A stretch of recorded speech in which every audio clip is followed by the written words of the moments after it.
All right, everybody. So we're officially going to get started here. Appreciate your patience. Like I said, I've been in crazy back-to-back meetings all day, and it's going to continue. But hey, being busy is better than being bored, right? Okay, so today we are going to talk about one of my favorite concepts here. This is probably my bread and butter. For those of you that know me, for those of you that don't, planning for retirement, right? I think that this is an extremely popular concept. I think this is one of our easily most popular things that we cover throughout the year, right? Because it applies to everybody, right? And it looks different to everybody. And I promise you, no matter who you are on this call, you're going to get something out of this, right? This is meant to apply to people no matter what walk of life you are in, no matter what your income is, no matter what your family structure looks like. At the end of the day, we all want to be financially independent. I think one thing that I'm noticing kind of as a trend in the industry, I've been doing this now for a decade, is that the word retirement is a little ambiguous, right? We're seeing more and more of a transition away from the word retirement to work optional, right? And I'll talk a little bit more about that later. But yeah, let's talk retirement planning. Our goal for all of you today is just to make sure that we can kind of leave you with some, considerations on how you can create a retirement plan, what kind of like a roadmap you can lay out for yourself. Retirement may seem far away.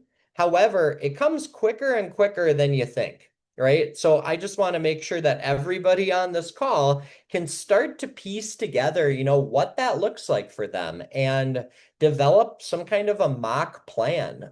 At the end of the day, you're going to feel a lot better having some kind of direction, having some kind of goals, right? So let me give you a little bit of an overview about me. I'm not my favorite topic to talk about, but sometimes it's important, right? That you know that, hey, this guy actually knows his stuff, right?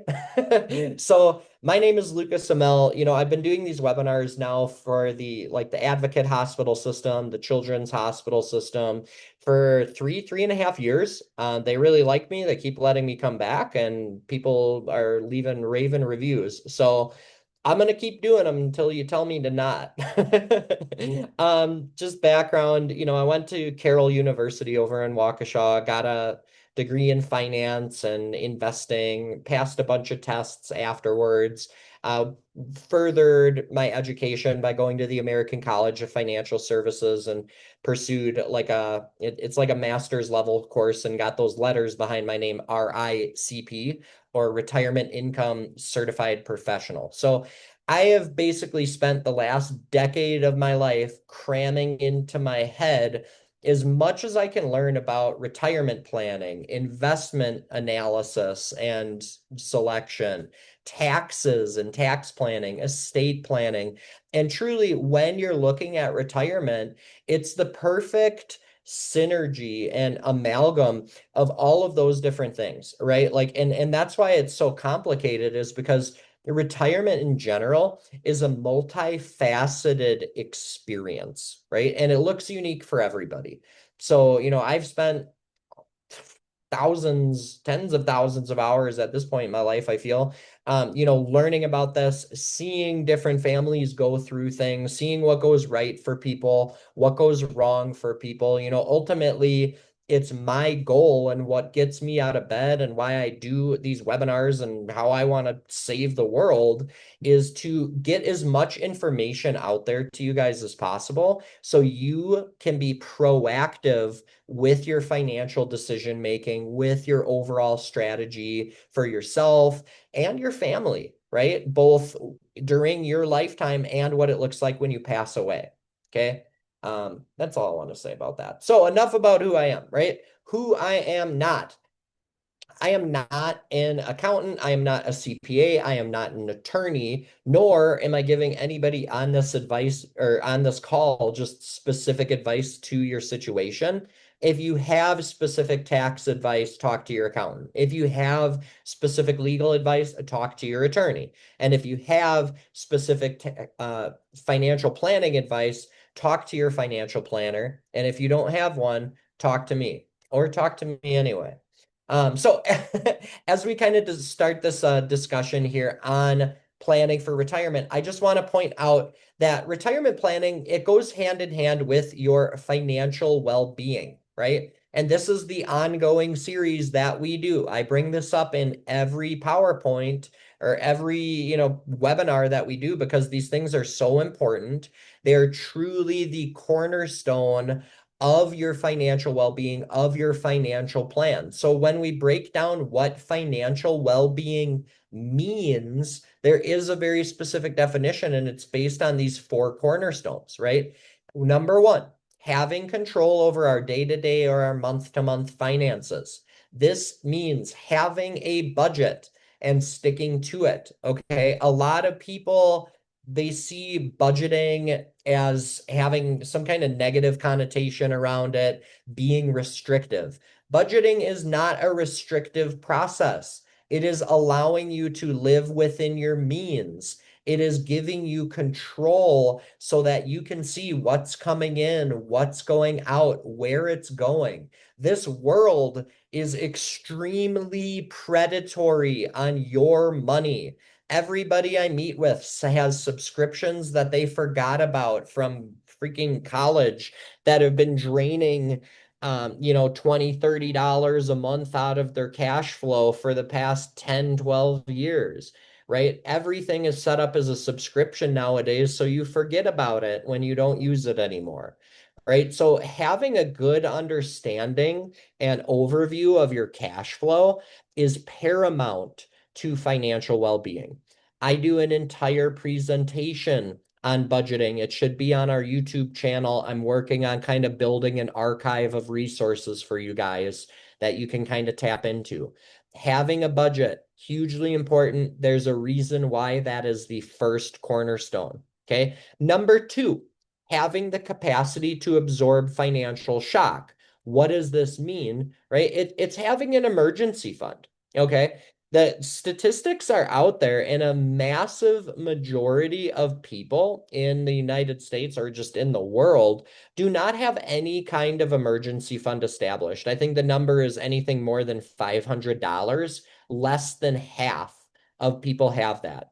So what that means is emergency happens, which I don't even call them emergencies. Most unforeseen expenses are kind of foreseen, right? You know you're going to need to replace your tires every 60,000 miles. You know you're going to need to replace your furnace after whatever, 10, 15 years. You know things are going to break. But a lot of people just willfully ignore those things and they like to be in blissful ignorance. In reality, you need some kind of emergency fund set up, even for health things, right? Like people get sick, people break bones, accidents happen, right? You need some kind of an emergency fund to float you, not only from those, those one-off experiences like, breaking things or illnesses, but also too for life transitions, right? A lot of people get laid off. What are you doing during that interim period? Are you going to all of a sudden just live on credit cards for a couple months? Trust me, that's not fun. Having an emergency fund, second paramount part of financial well-being. Thirdly, being on track to meet financial goals. I will tell you guys the best way to do this is by having financial goals, right? A surprising number of people, they really don't have goals when it comes to their personal finances. And, I am biased here, but I'm not wrong. Everybody should have them, right? Whether it's saving up for a house and targeting that down payment, or having a specific goal for retirement or sending your kids to school, things like that. They're really important. And truly, if you're not measuring something, most of the times it doesn't happen. Okay. So we do a whole presentation like this on financial goal setting. The biggest things that you need to be looking at is the goal SMART, right? Is it specific, measurable, actionable, realistic, and bound by time? Okay. We love our acronyms. Um, I won't spend more time. Watch the webinar. Number four, having the freedom to make choices that allow you to live your life, right? And this just encompasses all of them. By having a budget or a spending plan in place, you can reasonably do fun things with your money because you know you're still on track to meet your financial goals and you have an emergency fund to fall back on. It just ties all these things together. But that's why these are so important. That's why I bring this up in literally every presentation, is because this stuff isn't that hard, you guys. You just need to take a moment to take a step back, take an inventory of what your life looks like and what you want your life to look like, and make sure that you're staying within reasonable metrics as you move forward on your day to day, on your month to month little financial journey here. Okay. So our agenda for today, as you can see on the screen, we're going to be covering a lot of ground today. So as we go through each of these 5 points above, just think about your own personal financial situation and what you want to get out of retirement and what you want to get out of this webinar. Hopefully, when we finish up here today, you're going to have some different ideas on, like what you can take back home with you, discuss with, if you have a spouse or a partner, discuss with them about this, like what's important, what do we want this to look like, what are we actually doing right now, and where are we maybe lacking a little bit. So, let's just kind of go through these agenda items. First, we're going to talk about envisioning your retirement, right? I think this is one of the most important things when you're setting goals, right? Paint a vivid picture of what you want them to look like. What are you actually trying to accomplish here? Second, build the strategy. Once we have that vivid picture way off when, let's start looking at, okay, well, what can we be doing on a year-to-year basis to make this happen? And then start moving that even closer on a month-to-month basis, even a week-to-week basis. Once you have those action items that are pulling you closer and closer to your goal, you're going to feel better about everything you do, whether it's saving money or spending money. I think a lot of people have guilt around spending money because they worry that, they're being irresponsible. You can spend money responsibly. It just has to be within your spending plan. It has to be within your budget. It has to be within your means. And it needs to be in alignment with what your overall goals for your money are.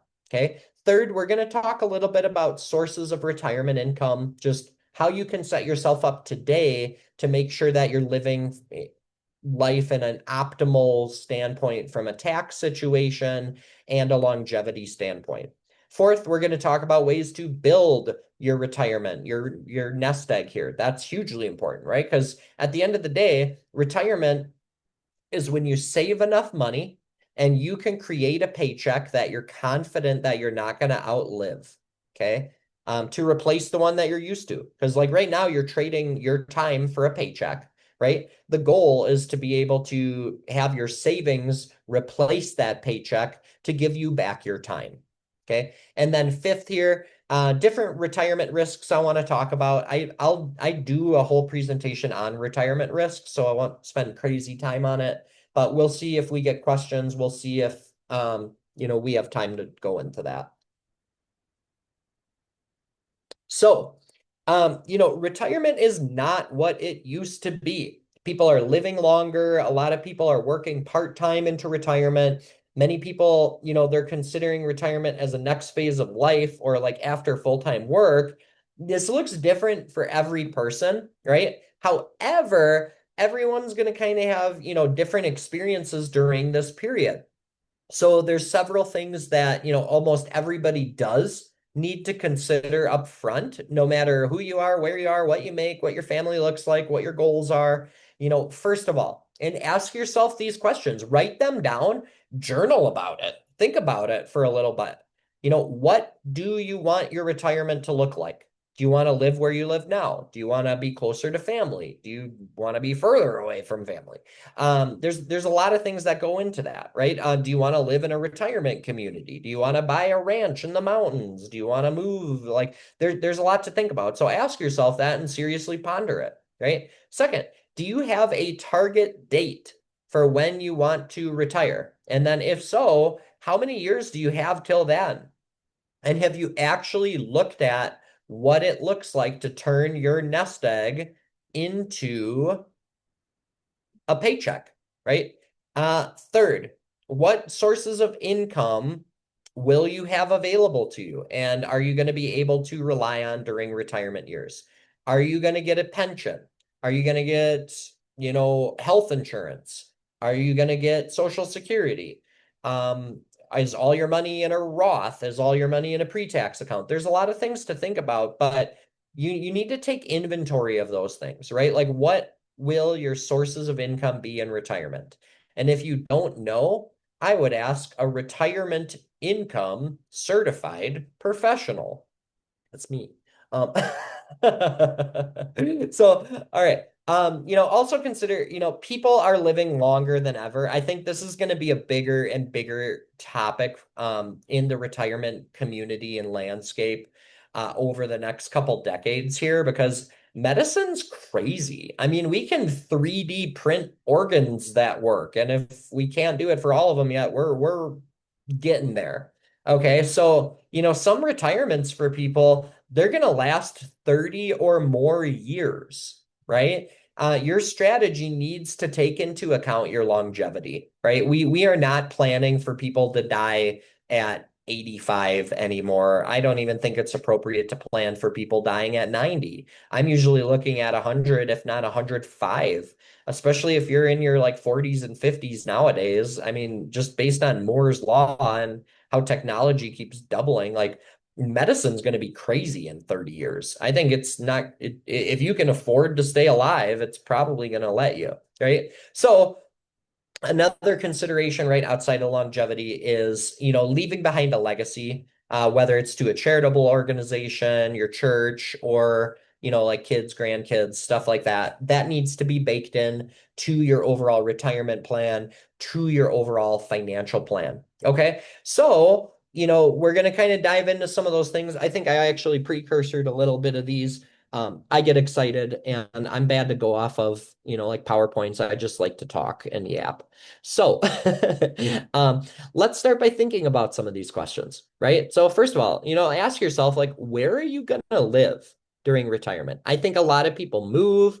I think, obviously a lot of people just have goals for where they want to live, right? So one consideration, to take into account with this is costs, right? So are you going to like where you choose to live is going to have a very major impact on your finances, right? If you're planning to stay where you are, it's pretty easy to budget, but a lot of times too, people don't understand the costs associated with living in, more of a luxurious retirement area. I think that's a really common thing that I hear is like, I want to move to Florida. I want a lake house. I want a cabin and stuff like that.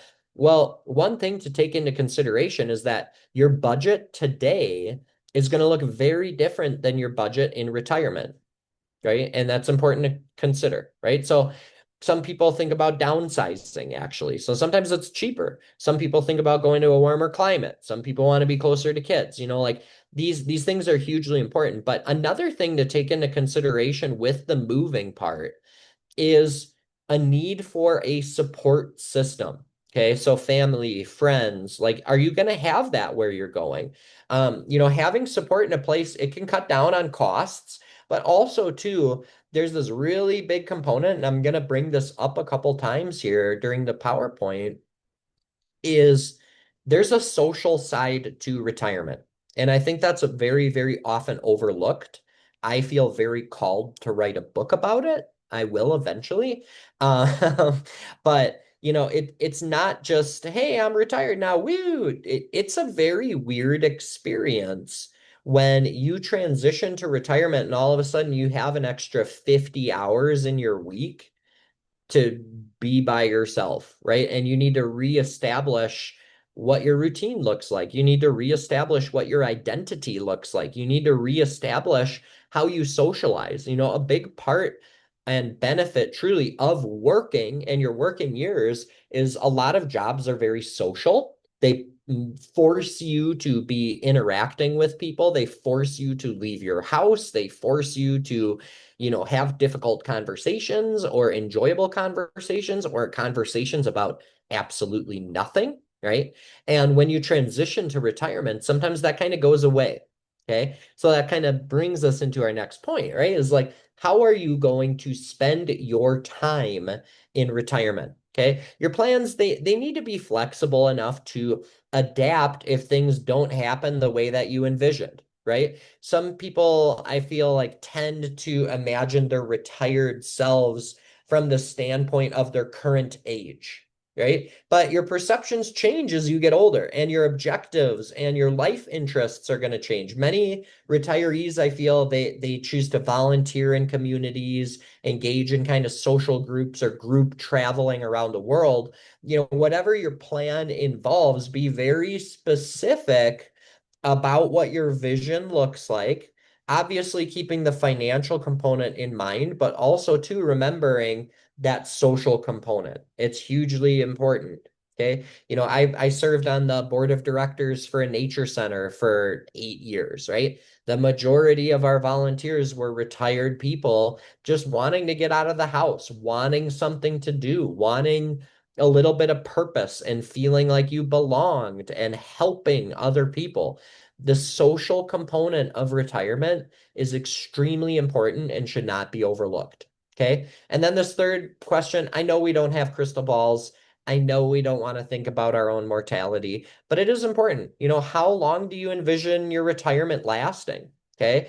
Um, when we're looking at it, you're going to need to consider this. Okay. Today's average life expectancy is almost a decade longer than what it was in the 60s. Okay. So think about how long your grandparents lived. There's a good chance that you're going to live a good amount longer than them. Right. So, like, if we're going back and looking at like US censuses, right, the average life expectancy in 1960 was 69.7 years old. Okay, fast forward to 2017, the life expectancy is now 78.5.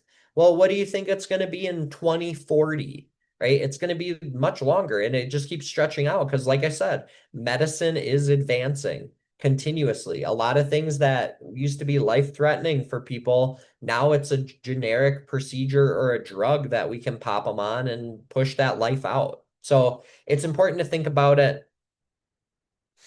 Your needs are going to change over time, right? So your lifestyle, your needs, a lot of things, it changes over time, right? Whether it's 20 years, whether it's 30 years, it's going to look different during the first 10 years of your retirement than the next 10 years and then the next 10 years after that. So in other words, like, your physical activity levels are going to obviously look very different at age 67 than they're going to look at age 75. Also, your expenses are going to look very different at 67 versus 75.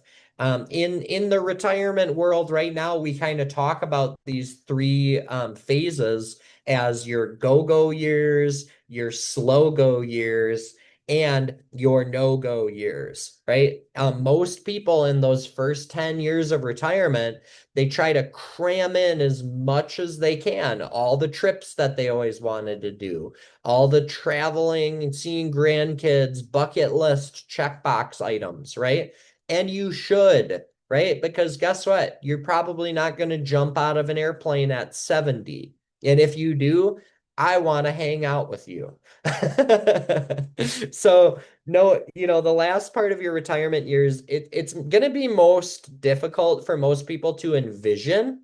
However, that can be one of the most important parts to plan for, right? We often see and talk about this concept in the retirement world, and it's how people spend their money in retirement, and it's called the retirement income smile. Okay. In the early years of retirement, people spend a good chunk of money because, as I was saying, they want to go and do their world traveling. They want to go enjoy time with their kids and grandkids while they're still more vibrant. They still can actually do all the stuff they want to do. Then as a smile goes, right, it dips down here, right? Those slow go years where you're less inclined to, or maybe you did kind of the big things that you wanted to do. And now, your health isn't what it used to be. And you kind of want to just hang around a little more locally. You don't want to go on an airplane. You don't want to go do all the travel. You don't want to deal with all the crowds. It happens, right? So we see people start spending less and less money during that second stage. Then that third stage, and this is kind of what I was saying, why it's difficult for people to imagine. I think almost, if anything, it's willfully difficult because you don't want to think about it. Why do you think the expenses go back up even though you're doing less? It's because of healthcare.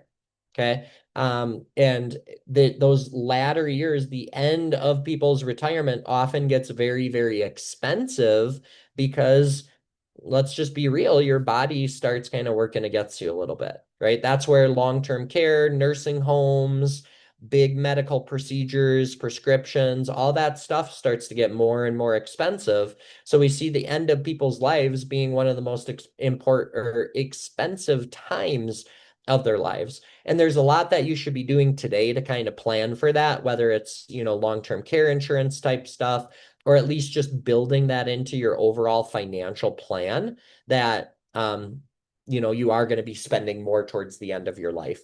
A lot of the software that I utilize when I'm planning with people takes into consideration that retirement spending smile.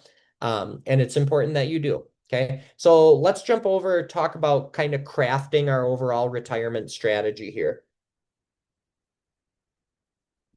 All right. So when determining what your retirement plan strategy may be, a good place to start is with a strategy that includes these three things. Okay. Growth, access, and predictable income. Okay. If we can incorporate these criteria into your plan, it's also going to address some of the key risks that I'm going to talk about later. But that's going to have a significant impact on your overall strategy. So let's talk about each of these points a little more in depth. Okay. So first of all, right? Growth, right? So we want to make sure that when you are transitioning to retirement, okay, your assets are going to continue to grow, right? I think a lot of people, they get scared when they transition to retirement, thinking like, I can't lose money anymore. I can't like invest the same. And like truly, you should have a different investment strategy when you're retired versus when you're working, right? Like, because you can't afford a giant stock market crash. If your whole plan was, hey, I have $500,000 and I'm going to pull this much off of that every year and I shouldn't run out, right? Great. What happens if you are still fully invested in the market and year one of your retirement, your account went down by 35%? Your plan looks different. And if it doesn't, you're in a lot of trouble because you should be doing things differently.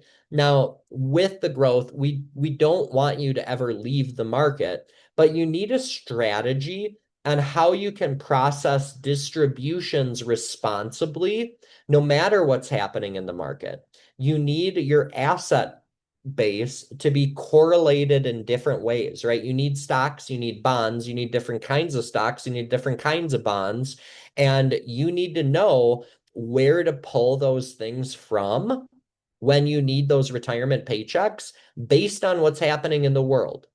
That sounds complicated because it is. That's why people hire me, right? Is because I'm not here to tell people how to invest when they're young. I think that's so easy. Throw everything in the S&P 500, let it ride, let it grow. Where the rubber meets the road is when you need to turn your retirement savings into a predictable stream of income that you're confident that you're not going to outlive and that you're pulling responsibly from to mitigate taxes and combat whatever's happening in the stock market. Okay. Second, access, right?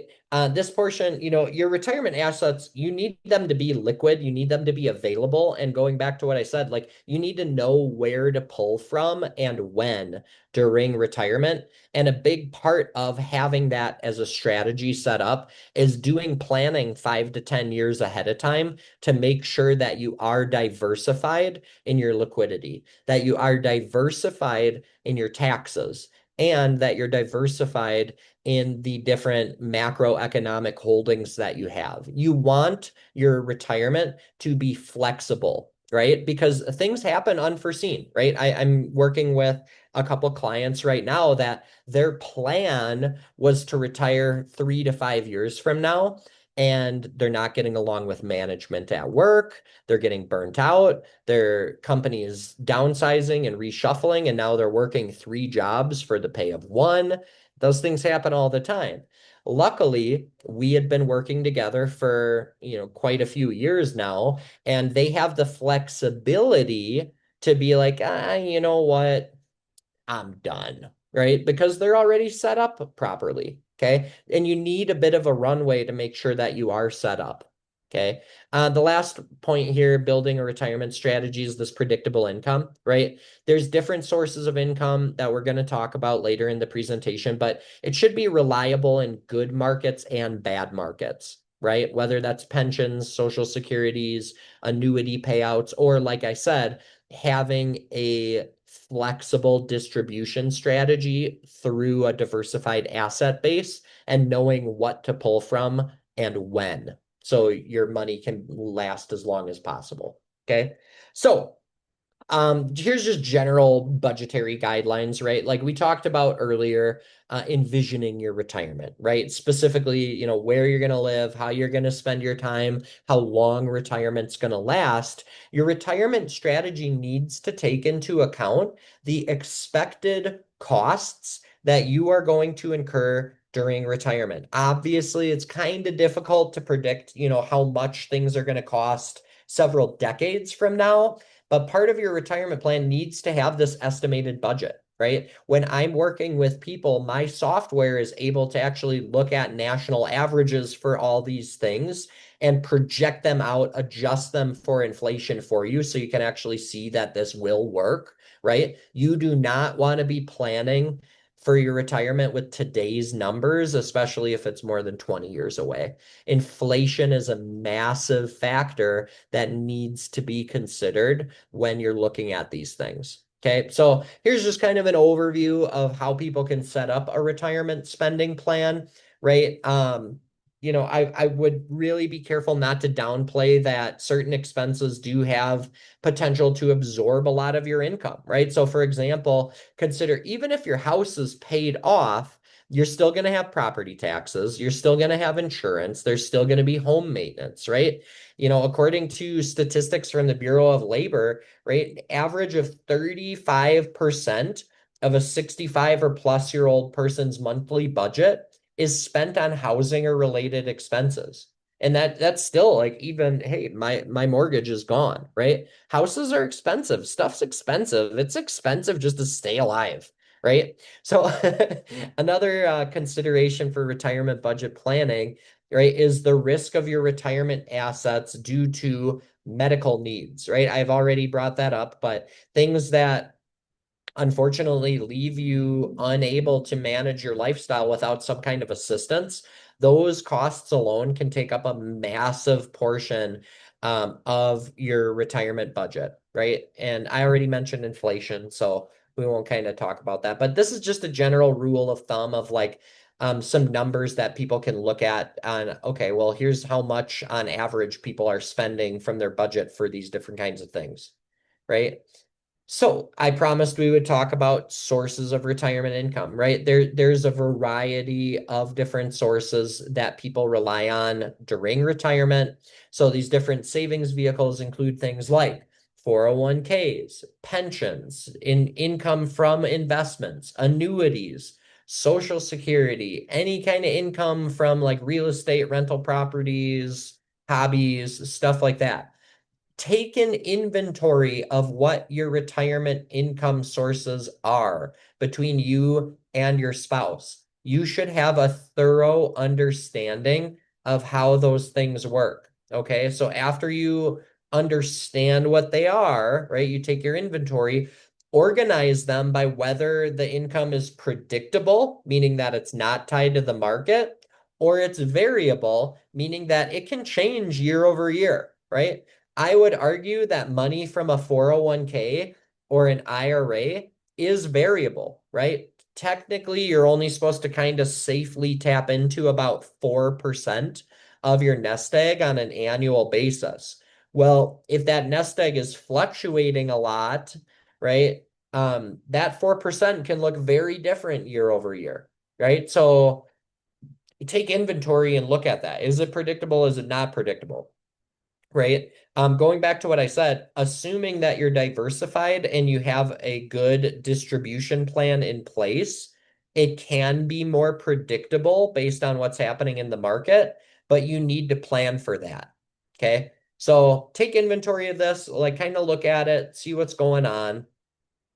Now, the next step is to kind of align those sources of income with our budget. I've got a nice little chart for the next page, but everybody's going to have a similar blend to this, but they're going to have different sources of retirement income. Going back, it's really important that you know how those work. Let me just spend a couple minutes talking about this, right? So I already talked about the 401k stuff, right? Social Security. I do a whole presentation on this. I would highly recommend that you watch it. I think I have multiple iterations of it. It's hugely important. Most people don't understand it. A lot of financial advisors don't understand it. It's extremely important that you have a plan for when you're going to take Social Security and how it's going to be taxed and how it's going to be treated when you and or your spouse dies. Okay. Hugely important. Do your homework before you start claiming it. It's not always the best to turn it on right away. It's not always the best to defer it. Every circumstance is extremely unique when it comes to Social Security planning. And it's very important that you have a plan for it. Okay. Pensions. A lot of people do not understand how their pensions work or what their options for election are. It's very important that you have a plan for your pension. If you're married, do you take the spousal benefit, which is often reduced? If you're not married, I mean, I think it's straightforward, but there's still beneficiary options where, a pension's not always a straightforward decision. It's going to be circumstantial. Okay. Annuities work the same way. I think annuities, if anything, annuities are easily the least understood thing in the financial industry, at least by consumers. Okay, that's probably why they get a bad rap a lot of the times. Annuities can be synonymous with pensions. If you own annuities, you should 1,000,000% understand what you own, right? A lot of times they have extremely high fees or hidden fees, or they're limiting the growth on your investments substantially. Or they're really tying up your liquidity. You really need to know what your annuity is. If you have questions on that, please let me know. I am a self-proclaimed annuity expert, but that's also been proclaimed by third parties. I can look at it for you and just help you understand what it is, what you have, what you're paying for, and what it'll actually do for you and your family and the next generation. All right. Okay, so going back to this, right? According to that Bureau of Labor Statistics, people age 65 and older have income coming from a number of places. Here's kind of the general sources that we're seeing. So as you can see, a massive majority of Americans are relying on Social Security for a very large portion of their income. Okay. Many retirees nowadays are working longer and longer too. Notice it's almost 40% of people are getting a big source of their income after 65 from wages, surprisingly. Okay. Part of that, from my experience and what I'm seeing, is a lot of people are choosing to work during retirement more for the social component, right? It's less about the income. Obviously, income is nice, it helps pad it. And if they choose to still work full time, they might be getting health insurance benefits, stuff like that. So it is what it is. But it's interesting to see this because going back to what I was saying about Social Security and why that decision is so important, that's the bulk of people's retirement income and what most people are relying on for retirement. I think let me just do a quick anecdote here on Social Security because I get questions on it all the time, is like, especially from younger people. Somebody made a comment. They're like, annuities are so confusing. I agree.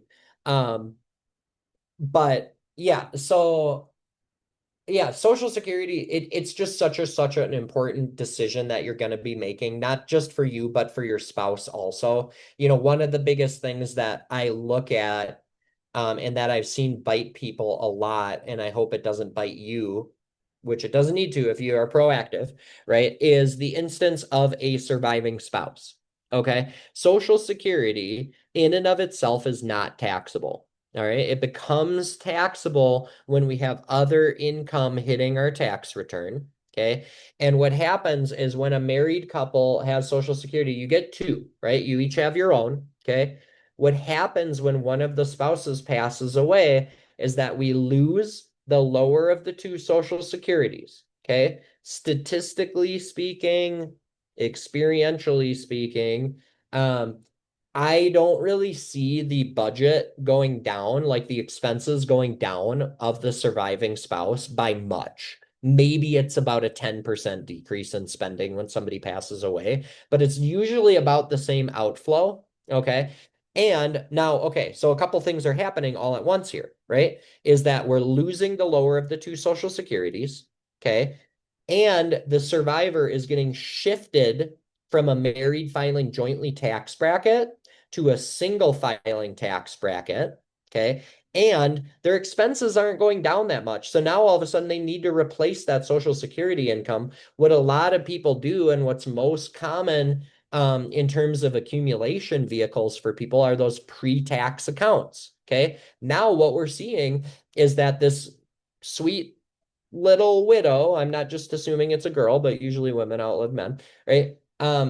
Needing money, all of their money is in a pre-tax 401k or an IRA, and they need to replace that income. And now it squeezes their tax situation upward to keep the same amount of income. Done incorrectly, they're all of a sudden paying 50 cents on the dollar of their Social Security because of taxes, right? And it's something that's very avoidable. Going back to what I was saying, is doing this proactive planning, having money in different buckets from a tax standpoint. There's three main categories from taxes. There's pre-tax, which is like your IRA and your 401k, right? You're deferring the taxes till you take the money out. There's a Roth, which you paid the taxes up front. When you want those distributions, they're not taxable. They do not count as income. And then there's non-qualified accounts, or what's called like a taxable brokerage account, where there's capital gains tied to it. There's dividends and interest that are getting taxed. However, they're still giving you some flexibility where not the full distributions taxed, and it's kind of in between and a little more complicated. You should have a blend of both of those. And assuming you're managing those distributions properly, you can control what your taxes look like. You can control how much of your Social Security is taxed. Also, too, you can control whether or not you're qualifying for subsidies on the Affordable Care Marketplace, right? That's how a lot of people retire pre-65. If you have questions on that, I specialize in helping people navigate those. I'm actively doing a couple with clients right now. So, I knew this was going to run over. I'm just going to keep talking, and if you need to leave, you can leave. But there will be a recording that does go out to everybody. I want to make sure to get through everything here today.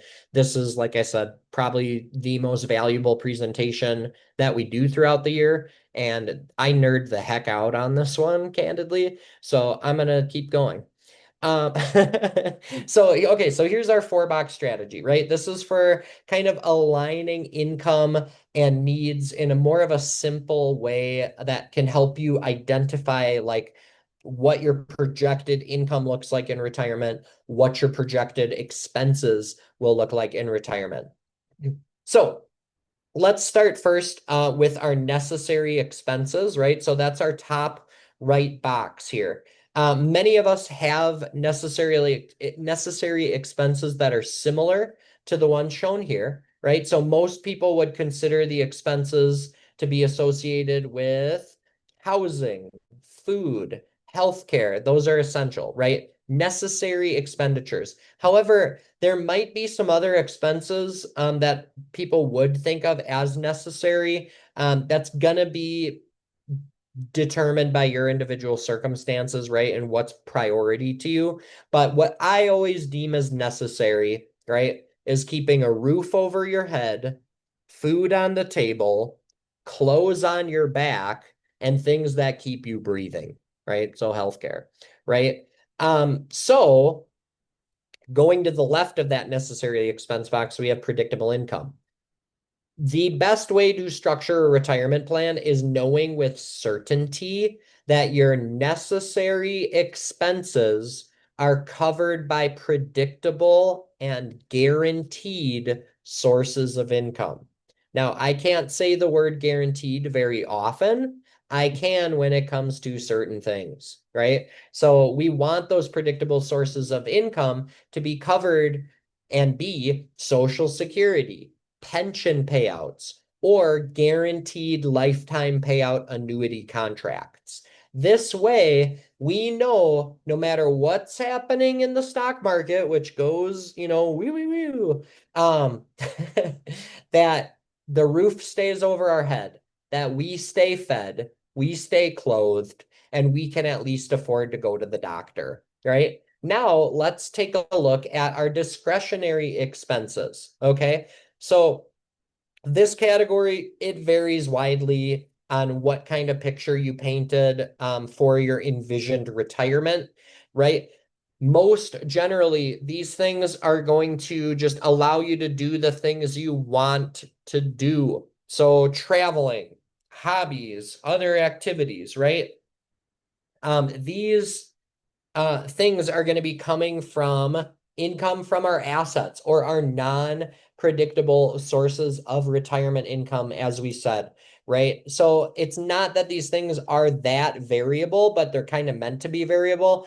At the end of the day, what I want you guys to, ascertain from this slide is that you should break your retirement expenses into two main categories, right? There's the necessary stuff. Visualize what that looks like. Can that be covered by your Social Security, by your pension? Do we need to add an annuity to increase the amount of guaranteed lifetime income that you're going to get to cover those necessary expenses? Because I'll tell you this, if your necessary expenses are covered during retirement, you have a lot more peace of mind and you have a lot more confidence spending for the discretionary. Okay. I think one of the main reasons why people work with me, one of the main reasons why people talk to me and hire me is they're not struggling with money, right? They're looking for the most effective way to spend their money, and also, too, they're looking for permission to spend their money. Okay. So if you can start figuring out what your necessary expenses are and making sure that those are covered by predictable sources of income, and then figuring out what your discretionary expenses are, or having me tell you how much you can spend, you're in a good place, right? What else we got? So building our nest egg, I say this a lot. I do a whole presentation on investing and how it transitions, right? One of the sources of our retirement income that we're going to rely heavily on is our investments, right? Our stocks, our bonds, our cash, all of those things, the amalgam of everything that you've saved, right? In retirement, these investments collectively are known as your nest egg. Obviously, the bigger your nest egg is, the better off your retirement can be, right? So thinking about how many years you have until retirement can really help you decide what mix of assets you should have for your investments, right? As you can see from this example, right? The further away from retirement that you are, pardon me, the more aggressive you can be with your investments, right? Like, you can be way more equity oriented. I mean, I would argue early career people should just be 100% stocks and keep contributing to it, really you don't need to adjust it too much until you start getting closer to your 50s, until maybe you're like 10 to 15 years away from retirement, right? That's when we probably want to start adding a little bit more conservatism towards it, to add a little bit more predictability on what you're going to be working with getting closer to retirement, right? I think when it comes to investments, a lot of people overcomplicate something that doesn't need to be complicated, especially early career. Everybody participating in a 401k plan, everybody here from Advocate, right? Your 401k plan has what's called a target date fund. Okay.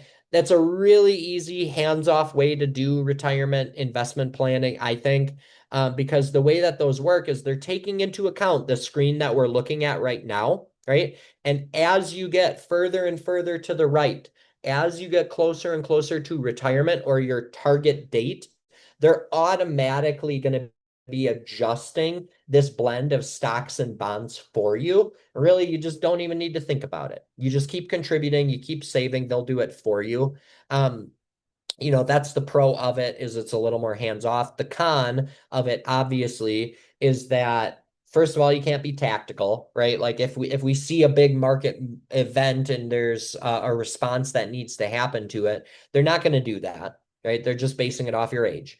Right. And then the second is a cost, right? If you actually look at the internal cost of a target date account, normally it's about 2 to 3 times higher than if you just go with like the Vanguard stock fund and the Vanguard bond fund and you choose to make the switches on your own over time.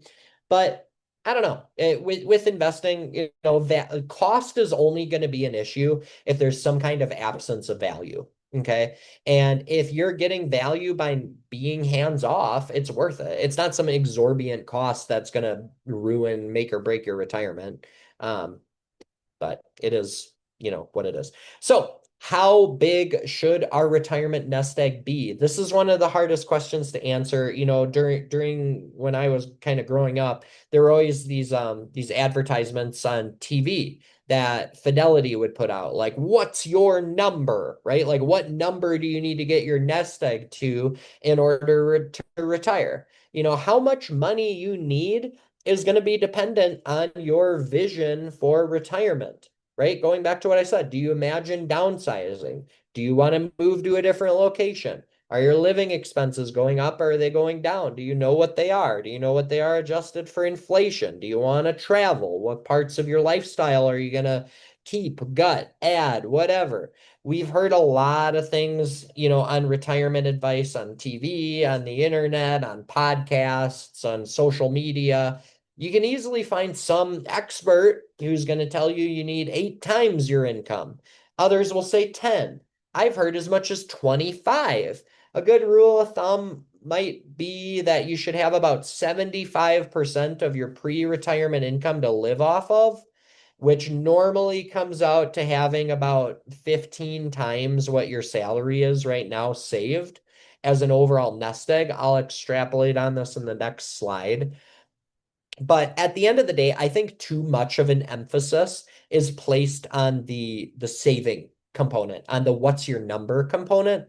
I think the bigger emphasis and the paradigm shift that we need to be having from a retirement planning standpoint is that, we need to be able to create a paycheck, right? I know I sound like a broken record. I've said this multiple times, but this is literally my job. And that is the most important thing, is being able to create a paycheck for you and your family that you can be confident you're not going to outlive. Okay. And that it's adjusted for inflation and it covers all your expenses.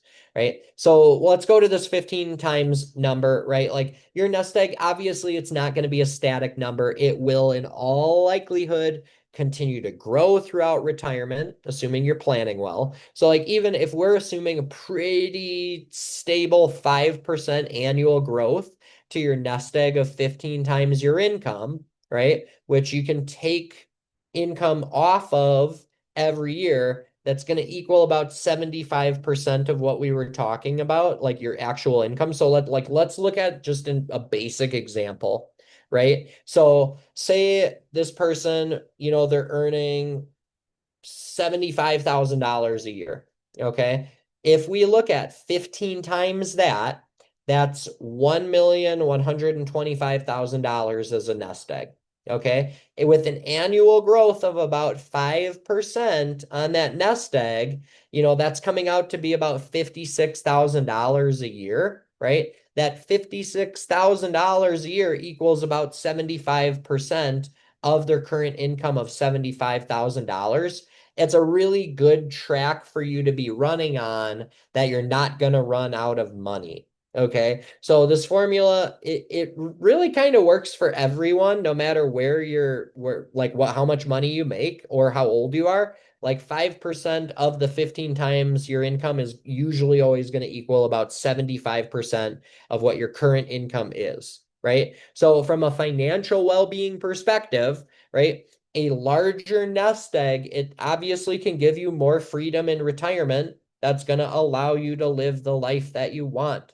A larger nest egg is also going to help you be protected from some of the serious risks in retirement planning. And that's what we're going to kind of jump into here next. Um, yeah, for anybody on here that needs to drop off, I know we are hitting time. I've had a lot of people tell me, just keep going, just keep going. All of this is going to be recorded. Okay. This is going to be a recorded webinar. Everybody that signed up, whether you're here or not, is going to get a copy. If you got to drop off, you got to go live your life, you got to save the world, do it. I'm going to keep going just because it's valuable info. But thank you so much for attending. I appreciate it.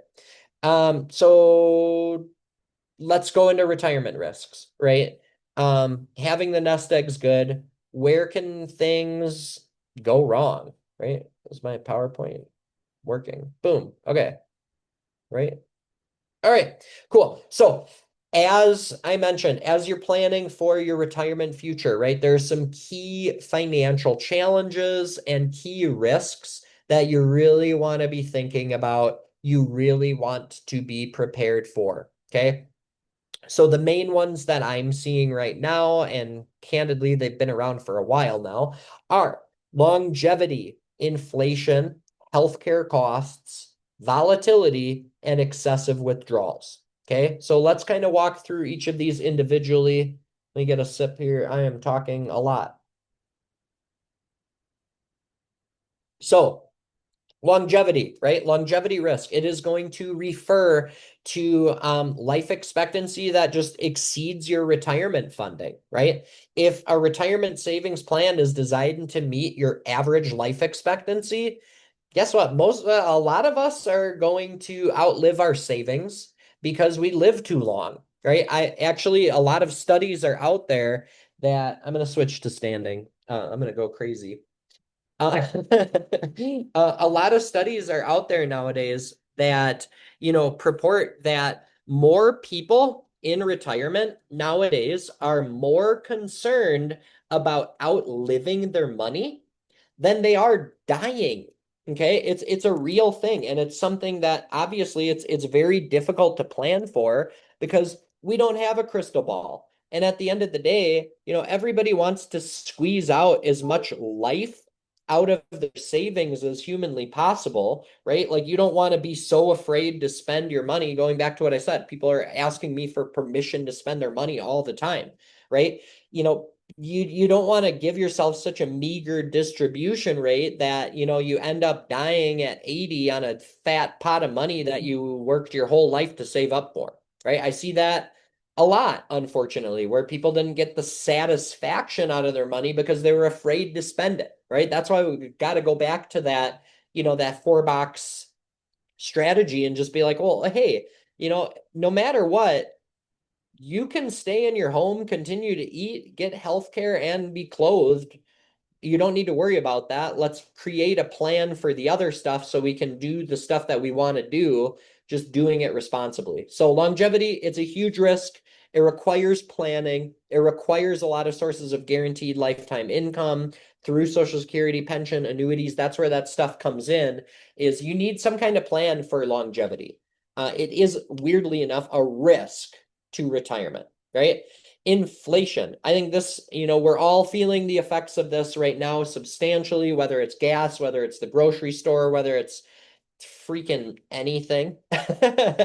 So, a big consideration for retirement income planning is what is the potential impact of inflation, right? As you probably know, like inflation just refers to the general rise in prices of goods and services, right? It's inevitable. Even assuming low rates of inflation, your purchasing power will erode over time because the prices just rise, and your dollar is getting you less. That's why it's not a viable strategy to keep all your money or a significant portion of your money in a bank anymore, right? Bank interest rates, unless it's a high yield account, they're not even paying 1%, right? So we talked a few minutes ago about our nest egg, right? In the example, we used that 15 times an income of 75,000. Well, that's 1.1 million in today's dollars. That seems like a lot of money, right? But let me ask you this. At an annual inflation rate of 3%, what would the purchasing power of that same nest egg be in 20 years? Okay. In reality, the answer is only $622,000, or almost half of what the purchasing power from that is, actually. So as you can see, like inflation's an extremely real risk. So at a minimum, like your retirement income would need to keep pace with that inflation just to maintain your standard of living. Now, what's nice is Social Security does have a cost of living or a COLA adjustment, an inflation adjustment that is set to keep pace with inflation. I am very confident in our Social Security system. I think we will throughout the next decade for sure see a lot of adjustments to it. Come 2023, the Social Security Trust Fund is set to be depleted. That freaks a lot of people out. However, that's not changing the fact that an inflow is still coming in and it's paying for a good portion of the outflow.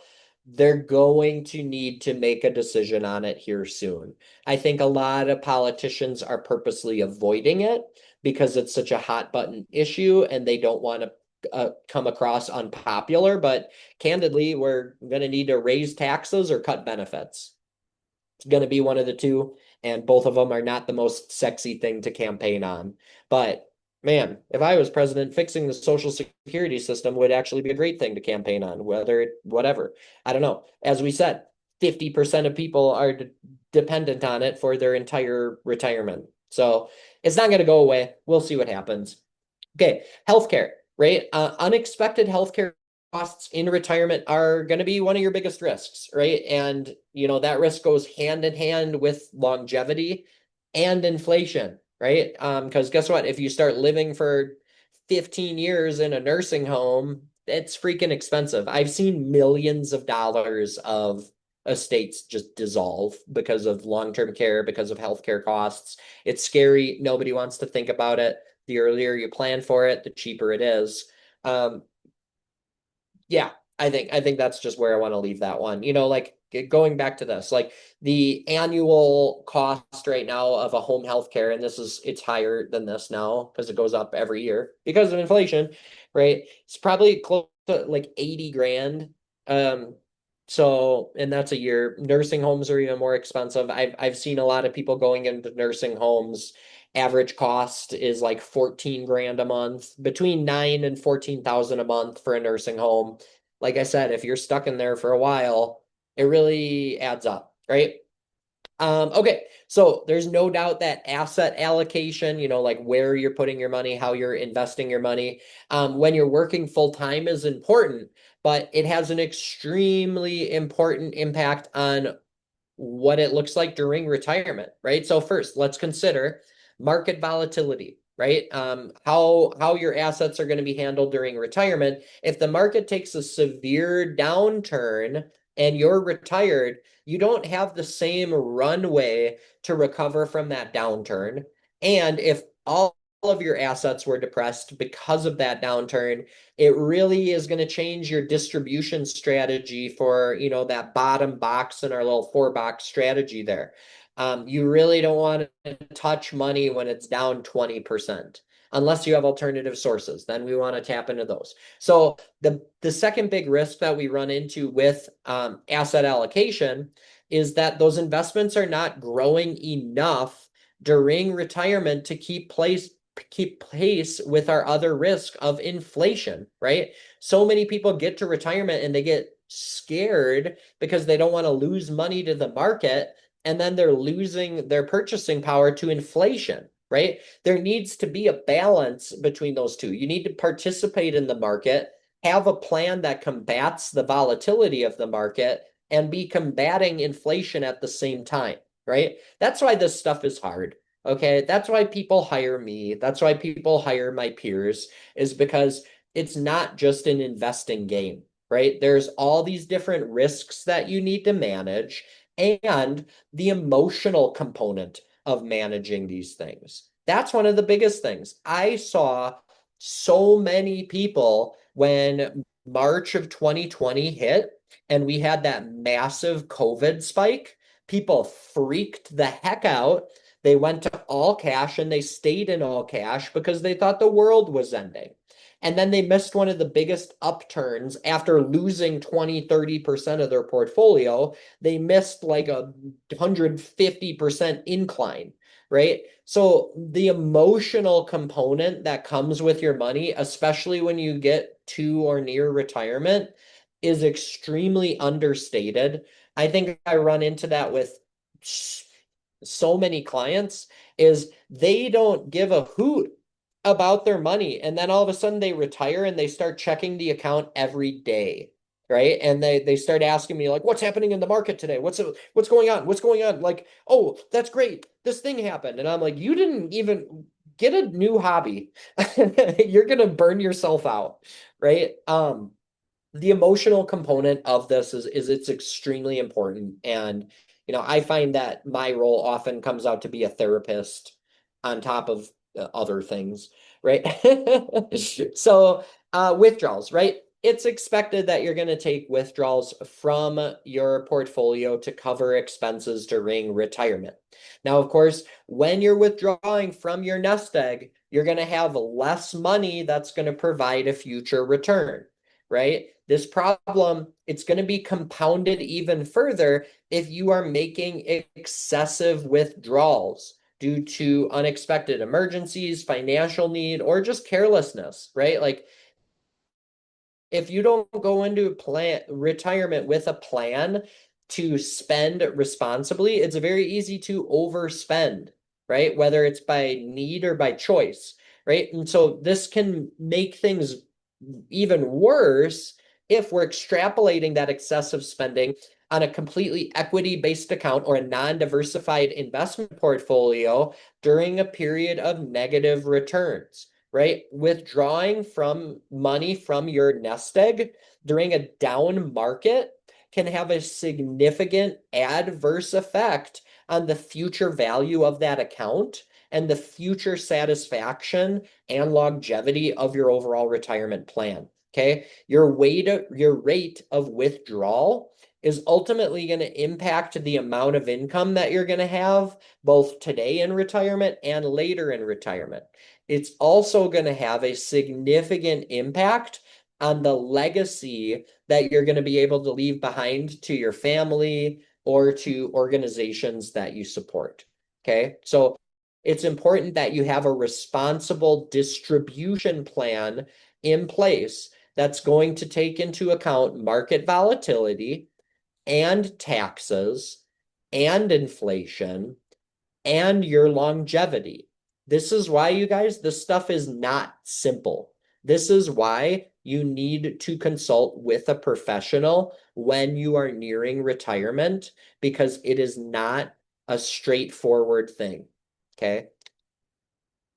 All right. So for the most part, that's the show, right? Let me just do a quick little recap, right? So envisioning our retirement, right? Paint that picture. That's the first step here. And it can change, right? You don't, if you're in your 30s, you don't know what your life's going to look like 30 years later, right? But start painting that picture. Think about what you want to do, where you want to live, who you want to be, what you want to spend your time and your money on, right? Estimating a budget, right? It's never too early, it's never too late to create a spending plan both for today and in retirement.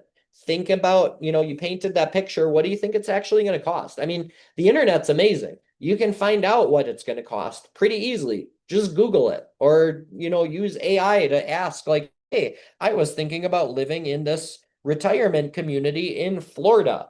Based on today's current prices, can you estimate what it'll cost in 15 years? It can do that.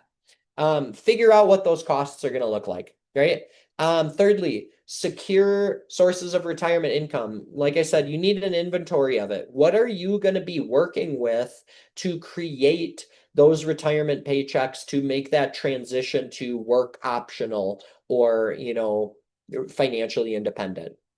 And then lastly, have plans for risk. Okay. I mentioned quite a few risks. As I said, I do a whole presentation on, I think it's 52 retirement risks. And if not, I'm going to be doing it soon this year too. So keep an eye out, right? There's two other points that I want to make, and I've kind of iterated this already, right? Part of your financial well-being, it genuinely is your physical well-being. It is important. It is extremely important to stay active during retirement, right? Take on new hobbies, socialize with friends, families, become a more integrated in your community. Most retirees, as I said, they don't plan for this facet of retirement enough. I think it is the most overlooked thing. A lot of times when I bring it up to people in meetings, they kind of like look at me like, I didn't expect you to ask me about that. And I'm like, well, I'm happy that I surprised you because it's something that you need to think about. What does your identity look like when you make that transition? Who are you going to be? How are you going to spend your time? How are you going to derive purpose? It's stuff to think about, right? And humans, we're not that different than a car, right? If you leave your car in a driveway for a month, it's really hard to get started again, right? If you turn off your social life, if you turn off being physically active, like a lot of people, they don't have an exercise routine, but they walk 10,000 steps a day because of their job. Remove that job.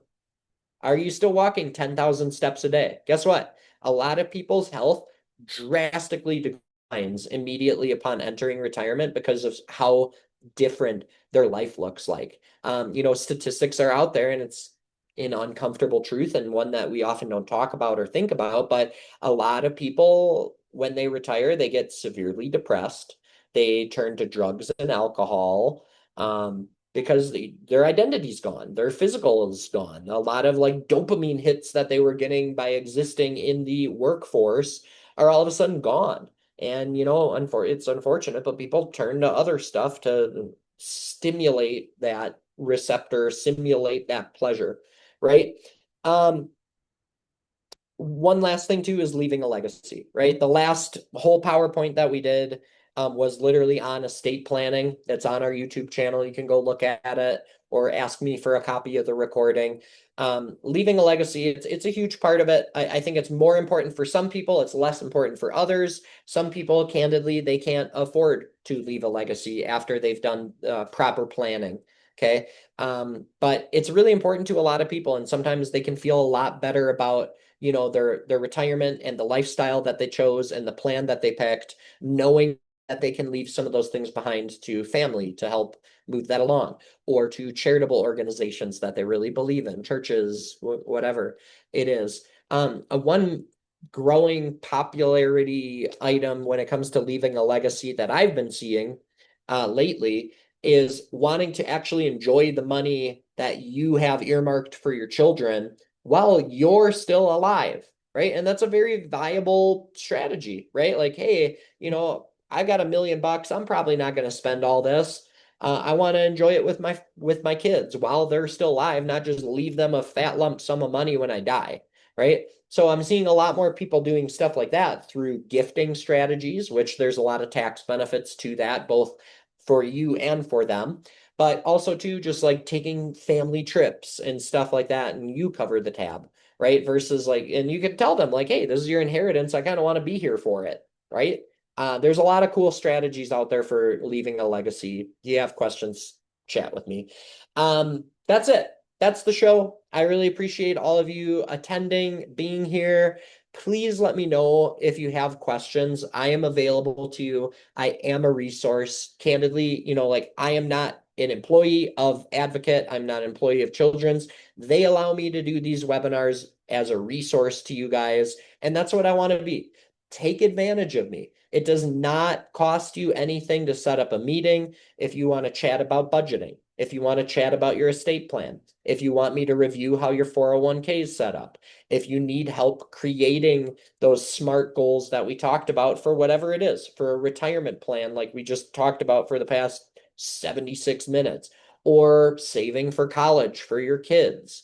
There's a lot of things that are out here. I'm sure you have a lot of questions floating around in your head, and I want to be a resource for you. Please, like I said, take advantage of me, take advantage of my team. We're here to help. But keep an eye out. Like I said, we do one of these every single month. We'll get another one rolling out for you. I don't have in front of me what it is, but I'm sure it's going to be really good because we always get good feedback on these. So thank you all so much for being here. I hope you enjoy your summer, and let me know if there's anything that me and my team can do to help you out. Have a blessed day. Take care. Bye bye.